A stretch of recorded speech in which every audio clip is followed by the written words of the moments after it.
O Senhor esteja convosco. Ele está no meio de nós. Proclamação do Evangelho de Jesus Cristo, segundo Lucas. Glória a vós, Senhor.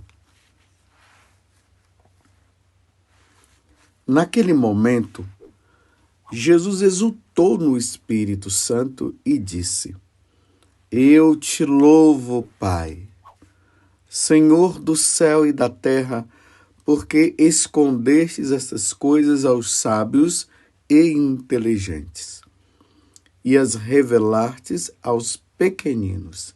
Sim, Pai, porque assim foi do teu agrado. Tudo me foi entregue pelo meu Pai. Ninguém conhece quem é o Filho a não ser o Pai. E ninguém conhece quem é o Pai a não ser o Filho e aquele a quem o Filho o quiser revelar. Jesus voltou-se para os discípulos e disse-lhes em particular: Felizes os olhos que veem o que vós vedes, pois eu vos digo que muitos profetas e reis quiseram ver o que estás vendo e não puderam ver. Quiseram ouvir o que estás ouvindo e não puderam ouvir. Palavra da salvação, glória a vós, Senhor. Meus irmãos e minhas irmãs, estamos nesse tempo maravilhoso que é o tempo do advento. O Senhor virá. Ele virá na sua majestade. Ele virá na sua glória. Mas, ao mesmo tempo, ele vem dia após dia para buscar aqueles que são fiéis. Se na segunda vinda ele virá um dia onde todos os olhos verão, todas as nações verão ele vir na sua majestade e na sua glória para buscar aqueles que são fiéis a ele, ao mesmo tempo ele está vindo todos os dias, todas as horas, todos os momentos, ele vem buscar aqueles que já estão sendo fiéis. E aí, irão diante do trono de Deus, diante do trono, para ser julgado, como nós rezamos na nossa profissão de fé. Que nós cremos na ressurreição da carne. Nós cremos na vida eterna. Nós cremos que um dia o Senhor virá para julgar os vivos e os mortos. Aqui está o núcleo deste tempo que nós estamos vivendo. É dentro desta dinâmica, é dentro deste pensamento que nós devemos viver o tempo de advento. Como é que nós estamos? Como nós estamos vivendo este tempo? É isso que nós precisamos guardar no coração. Se o Senhor chegasse hoje para você, você estaria preparado? Você estaria ou não? Você iria para viver com o Senhor no céu ou você iria para a condenação eterna? É assim que nós nos preparamos para a segunda vinda do Senhor, porque isso faz com que nós mudemos de vida. O evangelho de hoje é o São Lucas, capítulo 10, do versículo 21 até o 24. Esse capítulo, ele é marcado com aquele momento em que Jesus envia os discípulos para pregar para o povo de Israel.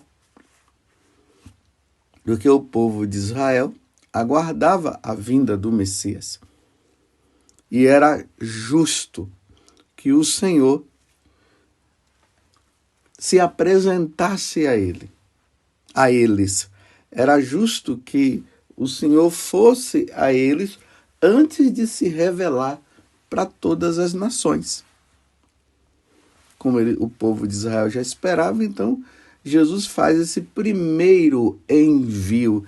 Depois, se você puder, leia o capítulo 10 do Evangelho de São Lucas. São Mateus também, mesmo capítulo 10. O envio, o primeiro envio. Depois que Jesus morre, ressuscita e ainda fica um tempo com os apóstolos, ele retorna para o céu. Aí ele envia os apóstolos para todas as nações. Ide por todo mundo e pregai o evangelho a todas as nações. Quem crê e for batizado será salvo. Quem não crê já está condenado. Então, nesse primeiro envio, os apóstolos vão e quando eles voltam assim maravilhados, admirados. Aí eles começam a dizer assim: Senhor, até os demônios se submeteram a nós. Aí Jesus fala o seguinte para eles: alegrai-vos não por isso. Alegrai-vos sim, porque os vossos nomes estão escritos no céu. Essa é a alegria. Tá vendo? Lembrar e meditar na segunda vinda do Senhor é também lembrar nisso. O meu nome precisa estar escrito, precisa estar lá no céu. O meu nome não pode ser apagado. Porque se é apagado, significa que foi condenado. Esses dias mesmo nós vimos no livro do Apocalipse falando daquele julgamento que vai acontecer, onde todos nós estaremos diante do trono de Deus. E ali Deus vai ver se o nosso nome está escrito ou não. Aqueles nomes que não estiverem escritos serão lançados no lago de fogo. E os que estarão escritos irão para a vida eterna, irão para o céu. Aí depois que Jesus fala isso para eles, alegrai-vos porque o vosso nome está escrito no céu, aí Jesus faz essa oração. Ele, cheio do Espírito Santo, ele olha para o Pai. Aqui é uma revelação da Santíssima Trindade, a ação da Santíssima Trindade, o Pai, o Filho e o Espírito Santo. Aí Jesus diz: eu te louvo, Pai, Senhor do céu e da terra, porque escondeste essas coisas aos sábios e inteligentes e as revelaste aos pequeninos. Sim, Pai, porque assim foi do teu agrado. Vejam só, meus irmãos, uma das coisas que o demônio ele fez foi inocular, colocar dentro de nós esse espírito de soberba, esse orgulho. Lá no capítulo 3 do livro do Gênesis, nós vemos quando Eva é tentada e Adão. O que é que o demônio faz? O demônio faz com que Eva deseje ser igual a Deus. Foi isso que ele fez. É verdade que Deus disse que você não pode comer do fruto do conhecimento do bem e do mal? Aí Eva disse sim. Ele disse: sabe por quê? É porque ele sabe, tá vendo? Aí a serpente se refere agora a Deus dizendo: ele sabe que se você comer desse fruto, você vai ser igual a ele, ou talvez até maior do que ele. Então, Eva, seduzida por esta frase. Ela quis ser como Deus. Ela quis ser até maior do que Deus. Ela tentou Eva para que ela se tornasse orgulhosa, soberba. Então ela olhou para o fruto e acabou comendo. E aí, meus irmãos, o pecado entra no mundo, a morte entra no mundo, e o homem agora fica com esse espírito de soberba, querendo ser melhor. E quando a pessoa está com esse espírito de soberba, de orgulho, ela não consegue enxergar mais nada. Ela só se enxerga, só ela sabe, só ela mesma acha que ela sabe de tudo. Não adianta ninguém aconselhar, não adianta ninguém falar nada para ela, porque ela é que sabe de tudo. É assim o orgulhoso. E agora Jesus está dizendo: só quem tem um coração humilde é que consegue enxergá-lo. Porque o orgulhoso não consegue enxergar nosso Senhor.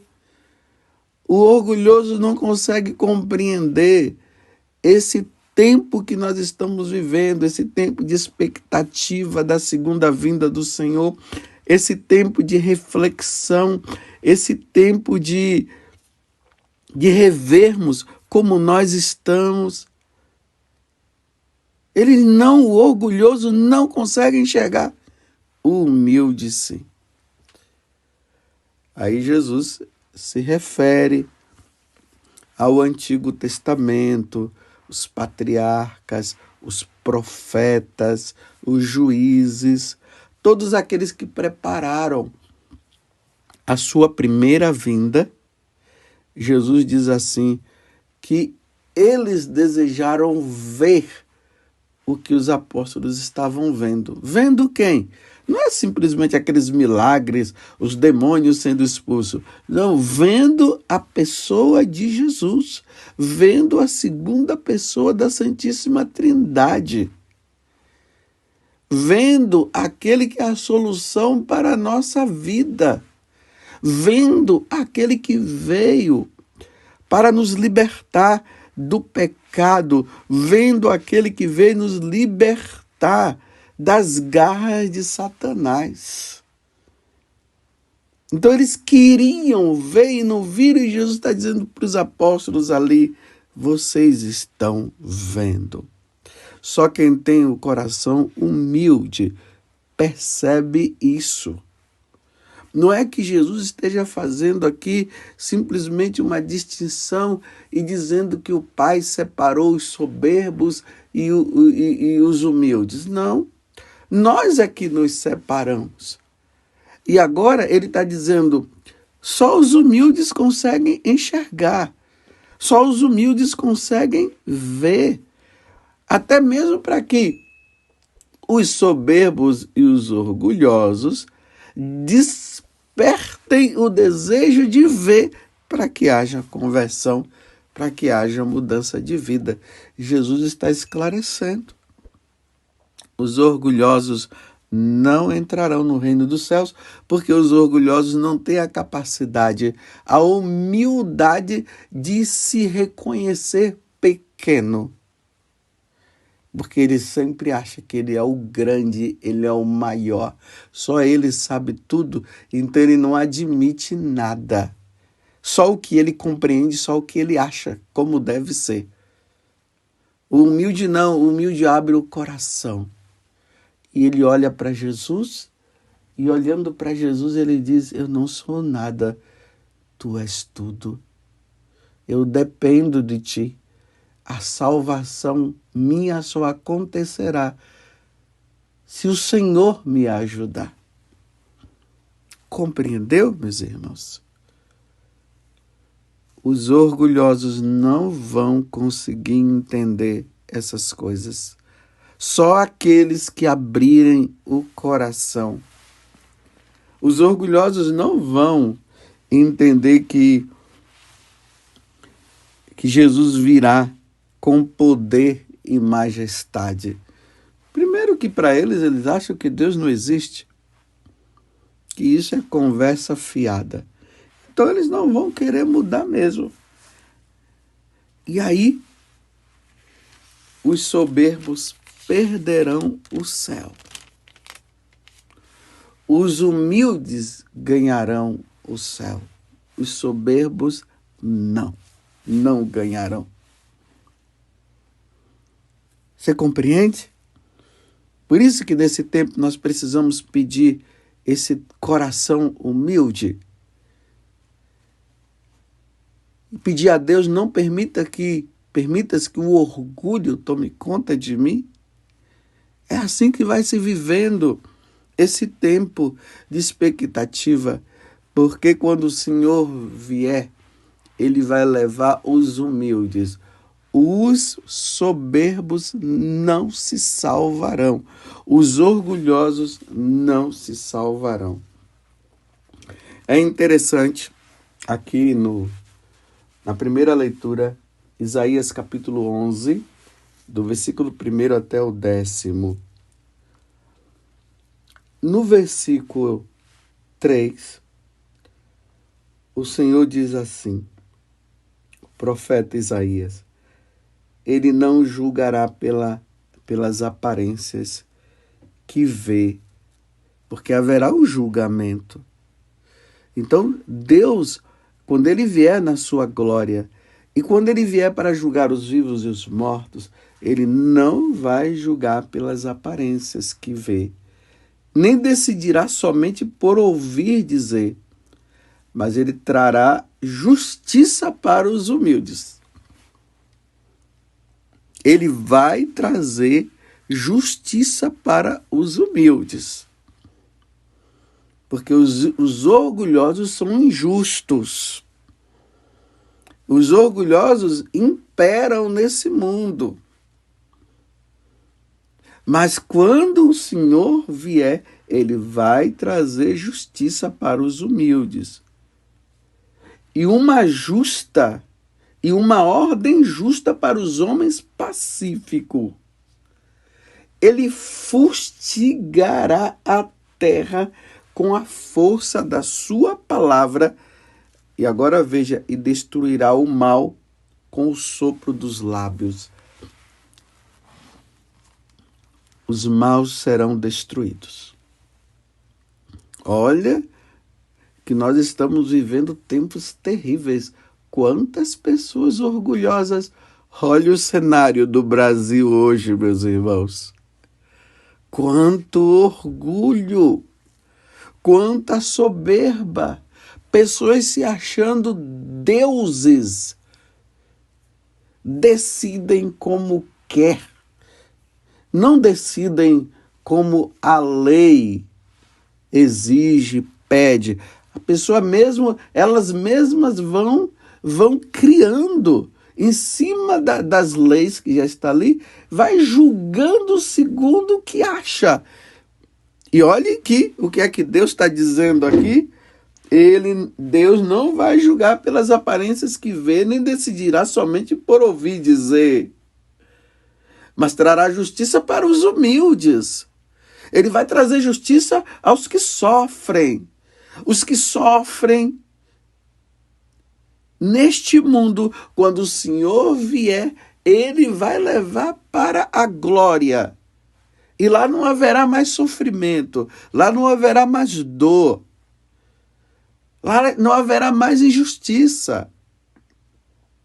Porque Deus é a justiça. Quando Deus julga, está julgado, porque Deus é Deus.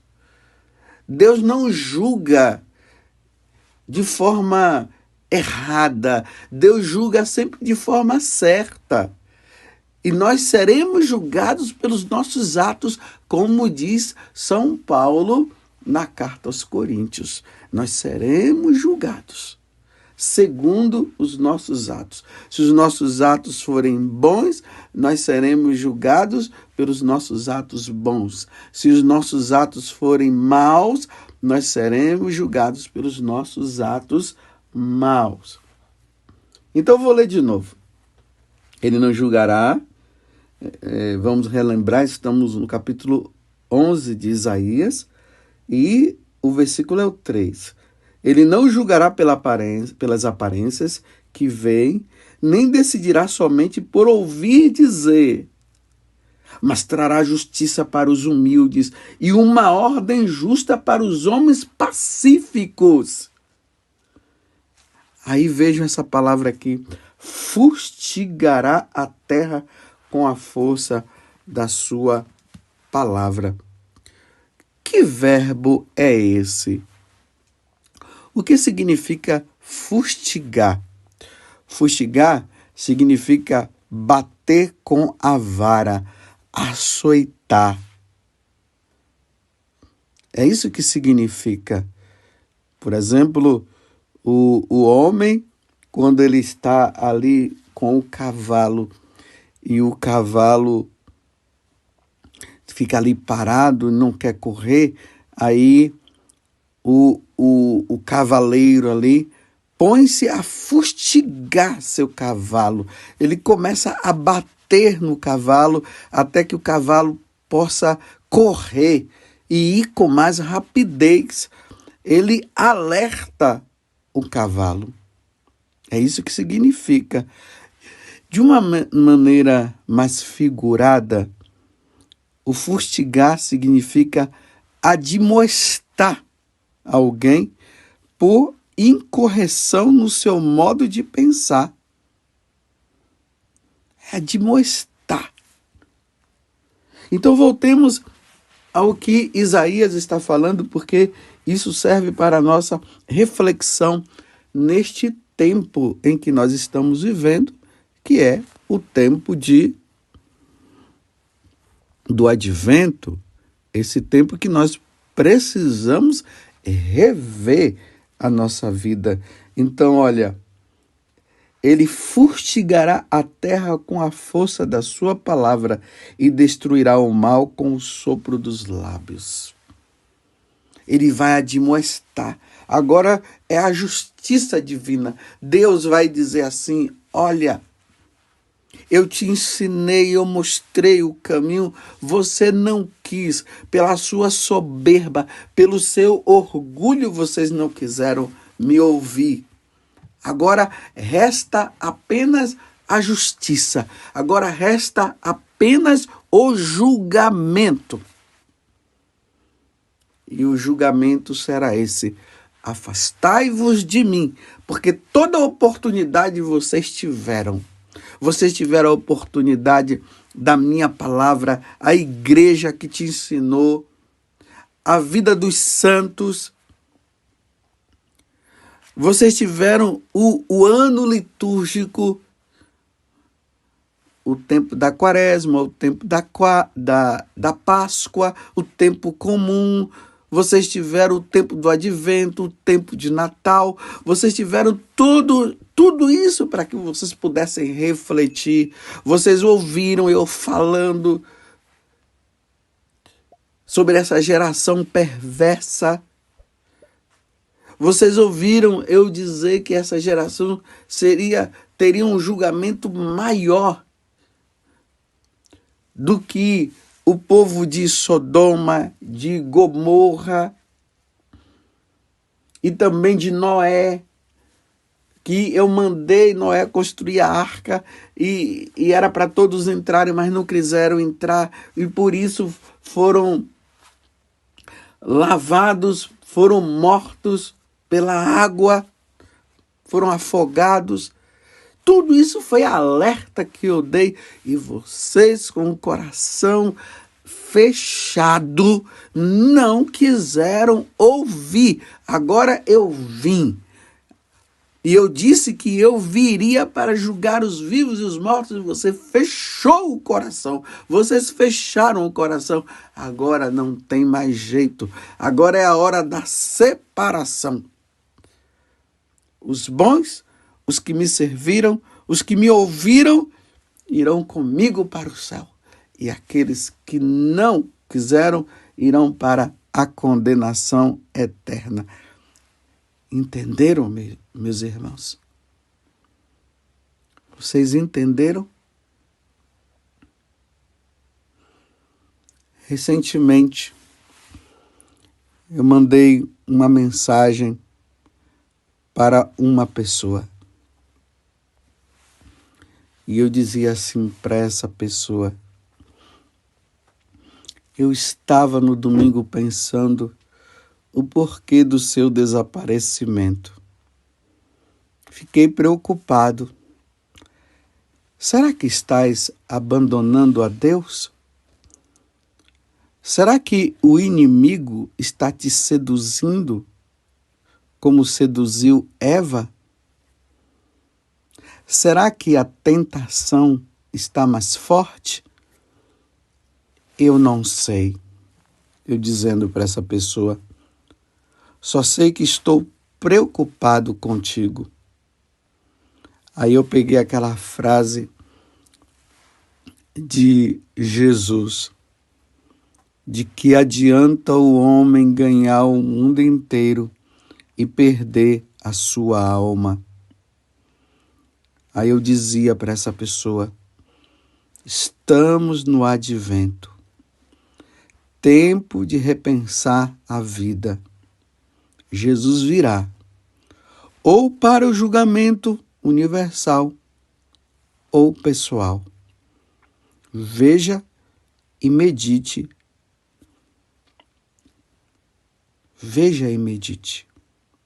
Aí eu disse assim: veja e medite nesse vídeo. Então tem um vídeo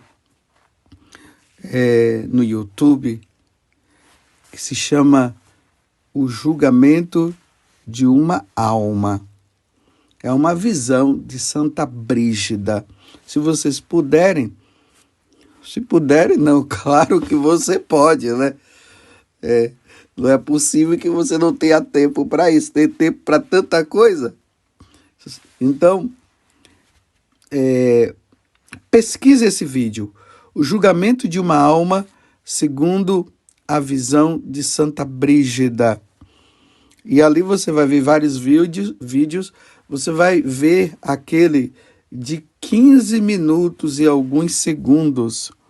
Ali está Jesus no vídeo, pelo menos o que aparece na tela, Jesus, um homem de cabeça para baixo, e o demônio apontando para ele. Vejam esse vídeo, ele vai te ajudar também neste tempo de advento. Só quem tem o coração orgulhoso é que não consegue compreender, é que não vai conseguir compreender a profundidade desse ensinamento. Louvado seja nosso Senhor Jesus Cristo, para sempre seja louvado, e a nossa Mãe Maria Santíssima. O Senhor virá e não tardará.